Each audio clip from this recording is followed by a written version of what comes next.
ನಮಸ್ಕಾರ. ಒಂದು ಸನ್ನಿವೇಶವನ್ನ ಕಲ್ಪನೆ ಮಾಡ್ಕೊಳ್ಳಿ. ನಿಮ್ಮೊಬ್ಬ ಆಪ್ತ ಸ್ನೇಹಿತನಿಗೆ ಕಷ್ಟ ಅಂತ ಬಂದಾಗ ನಂಬಿಕೆಯ ಮೇರೆ ಒಂದು ದೊಡ್ಡ ಮೊತ್ತದ ಹಣವನ್ನ ನಗದು ರೂಪದಲ್ಲಿ ಕೊಡ್ತೀರಿ. ಅವರು ವಾಪಸ್ ಕೊಡೋಕೆ ಅಂತ ಕೊಟ್ಟ ಚೆಕ್ ಬೌನ್ಸ್ ಆಗುತ್ತೆ.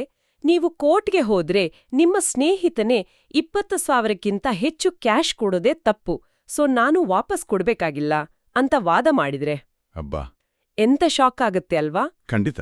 ಇದು ಕೇವಲ ಕಲ್ಪನೆ ಅಲ್ಲ. ಆಕ್ಚುಲಿ ಇಂಥದ್ದೇ ಒಂದು ಗೊಂದಲಕ್ಕೆ ಸುಪ್ರೀಂ ಕೋರ್ಟ್ ಇತ್ತೀಚೆಗೆ ಒಂದು ಫುಲ್ ಸ್ಟಾಪ್ ಇಟ್ಟಿದೆ.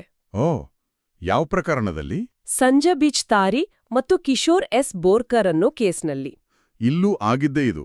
ಸಂಜಯ್ ಬಿಜ್ ಅಂತ ಒಬ್ಬರು, ಅವರ ತಿಂಗಳ ಸಂಬಳ ಬರೀ 2,300 ರೂಪಾಯಿ. ಕೇವಲ 2,300 ರೂಪಾಯಿ? ಹೌದು. ಅವರು ತಮ್ಮ ಸ್ನೇಹಿತ ಕಿಶೋರ್ಗೆ 6 ಲಕ್ಷ ರೂಪಾಯಿ ಸಾಲ ಕೊಟ್ಟಿದ್ರು. ಏನು, ತಿಂಗಳಿಗೆ ಅಷ್ಟು ಕಡಿಮೆ ಸಂಪಾದನೆ ಇರೋರು 6 ಲಕ್ಷ ಸಾಲ ಕೊಟ್ರಾ? ಇದು ಕೇಳೋಕೆ ಒಂಥರ ನಂಬೋಕೆ ಕಷ್ಟ ಆಗ್ತದೆ. ಹೌದು. ಹಾಗಾಗಿಯೇ ಈ ಕೇಸ್ ತುಂಬಾ ತಿರುವುಗಳನ್ನ ಪಡ್ಕೊಳ್ತು. ಕೆಳ ನ್ಯಾಯಾಲಯಗಳು ಕಿಶೋರ್ ತಪ್ಪಿತಸ್ಥ ಅಂದ್ರು, ಆದ್ರೆ ಬಾಂಬೆ ಹೈಕೋರ್ಟ್ ಜಡ್ಜ್ಮೆಂಟ್ ಪೂರ್ತಿ ಉಲ್ಟಾ ಮಾಡಿತು. ಹೈಕೋರ್ಟ್ ಯಾಕೆ ಹಾಗೆ ಮಾಡ್ತು? ಅಲ್ಲೇ ಇರೋದು ಸ್ವಾರಸ್ಯ. ಹೈಕೋರ್ಟ್ನ ವಾದವೇ ಬೇರೆ. ತಿಂಗಳಿಗೆ 2,300 ಸಂಪಾದಿಸುವ ವ್ಯಕ್ತಿ 6 ಲಕ್ಷ ಸಾಲ ಕೊಡೋಕೆ ಹೇಗೆ ಸಾಧ್ಯ? ಅವನಿಗೆ ಫೈನಾನ್ಷಿಯಲ್ ಕೆಪಾಸಿಟಿ ಅಂದ್ರೆ ಆರ್ಥಿಕ ಸಾಮರ್ಥ್ಯವೇ ಇಲ್ಲ ಅಂತ ಹೇಳಿ ಸಾಲಗಾರನನ್ನ ಖುಲಾಸೆ ಮಾಡ್ಬಿಡ್ತು.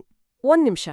ಅಂದ್ರೆ ಒಬ್ಬ ವ್ಯಕ್ತಿ ತನ್ನ ಆದಾಯ ಕಡಿಮೆ ಇದ್ರೂ ಬೇರೆ ಕಡೆಯಿಂದ ಹೊಂದಿಸಿ ಸ್ನೇಹಿತನಿಗೆ ಸಹಾಯ ಮಾಡಿದ್ರೆ ಅವನ ಹತ್ರ ಅಷ್ಟು ದುಡ್ಡಿರಲು ಸಾಧ್ಯವಿಲ್ಲ ಅನ್ನೋ ಕಾರಣಕ್ಕೆ ಕಾನೂನು ಅವನ ಕೈ ಬಿಡುತ್ತಾ?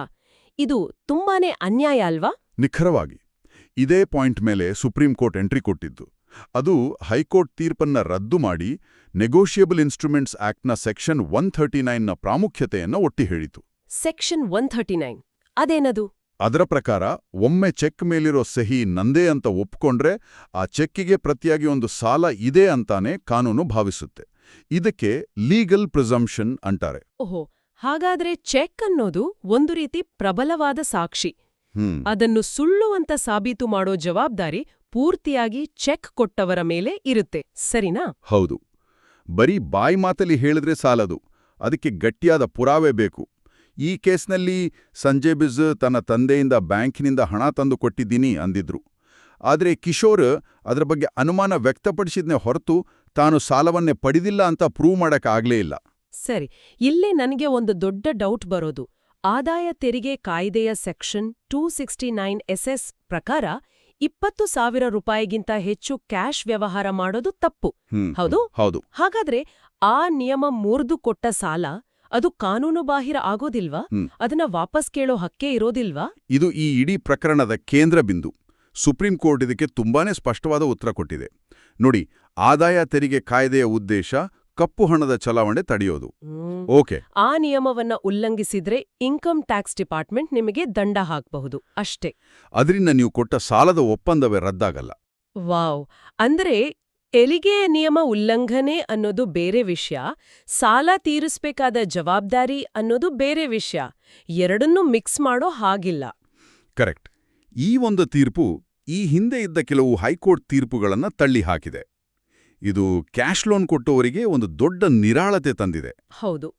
ಆದರೆ ಸುಪ್ರೀಂ ಕೋರ್ಟ್ ಅಷ್ಟಕ್ಕೆ ನಿಲ್ಲಿಲ್ಲ. ದೇಶದಲ್ಲಿ ಬಾಕಿ ಇರೋ ಸುಮಾರು 33 ಲಕ್ಷ ಚೆಕ್ ಬೌನ್ಸ್ ಕೇಸ್ಗಳನ್ನ ಬೇಗ ಇತ್ಯರ್ಥ ಮಾಡೋಕೆ ಕೆಲವು ಹೊಸ ಗೈಡ್ಲೈನ್ಸ್ ಕೂಡ ಕೊಟ್ಟಿದೆ. ಓ, ಹಾಗಾ? ಏನೆಲ್ಲ? ಇನ್ಮುಂದೆ ಕಾನೂನು ಸಮನ್ಸ್ಗಳನ್ನ ಅಂದ್ರೆ ಕೋರ್ಟ್ ನೋಟಿಸ್ಗಳನ್ನ ವಾಟ್ಸ್ಆಪ್ ಅಥವಾ ಇಮೇಲ್ ಮೂಲಕವೂ ಕಳಿಸಬಹುದು. ಅದ್ಭುತ.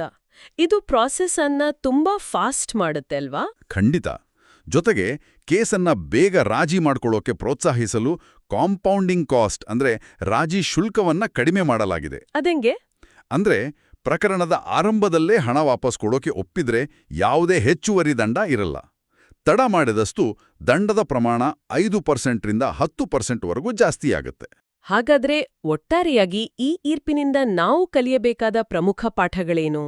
ಸಾಲ ಕೊಟ್ಟವರಿಗೆ ಮುಖ್ಯ ಪಾಠ ಅಂದ್ರೆ, ನಿಮ್ಮ ಆದಾಯ ಎಷ್ಟೇ ಇರಲಿ, ನೀವು ಸಾಲವಾಗಿ ಕೊಟ್ಟ ಹಣದ ಮೂಲ ಯಾವುದು ಅನ್ನೋದಕ್ಕೆ ಡಾಕ್ಯುಮೆಂಟ್ ಇಟ್ಕೊಳ್ಳಿ. ಸರಿ. ಸಾಲ ತಗೊಂಡವರಿಗೆ? ಸಾಲಗಾರರಿಗೆ ಪಾಠ. ಟ್ಯಾಕ್ಸ್ ಕಾನೂನಿನ ಟೆಕ್ನಿಕಲ್ ಕಾರಣಗಳ ಹಿಂದೆ ಅಡಗಿ ಕೂತು ಸಾಲ ಮರುಪಾವತಿಯಿಂದ ತಪ್ಸ್ಕೊಳಕ್ಕಾಗಲ್ಲ. ಮತ್ತು ಬಹುಶಃ ಎಲ್ಲರಿಗೂ ಅನ್ವಯಿಸೋ ಪಾಠ ಅಂದ್ರೆ, ಯಾವುದೇ ಲೀಗಲ್ ನೋಟಿಸ್ ಬಂದ್ರೆ ಅದನ್ನ ನಿರ್ಲಕ್ಷಿಸ್ಬೇಡಿ. ತಕ್ಷಣ ಅದಕ್ಕೆ ಪ್ರತಿಕ್ರಿಯಿಸ್ಬೇಕು.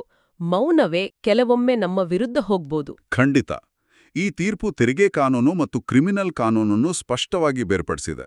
ಆದರೆ ಇಲ್ಲೊಂದು ಆಳವಾದ ಪ್ರಶ್ನೆ ಉಳಿಯುತ್ತೆ. ಈ ತೀರ್ಪು ಸ್ನೇಹ ಮತ್ತು ನಂಬಿಕೆ ಮೇಲೆ ಕೊಟ್ಟ ಸಾಲಗಳಿಗೆ ನಿಜವಾದ ರಕ್ಷಣೆ ಕೊಡುತ್ತಾ? ಅಥವಾ ಇನ್ನೊಂದು ರೀತಿಯಲ್ಲಿ ಸಮಾಜದಲ್ಲಿ ದೊಡ್ಡ ಮೊತ್ತದ ನಗದು ವ್ಯವಹಾರಗಳನ್ನು ಪರೋಕ್ಷವಾಗಿ ಪ್ರೋತ್ಸಾಹಿಸುತ್ತಿದೆಯಾ? ಇದು ನಾವೆಲ್ಲರೂ ಯೋಚಿಸಬೇಕಾದ ವಿಷಯ.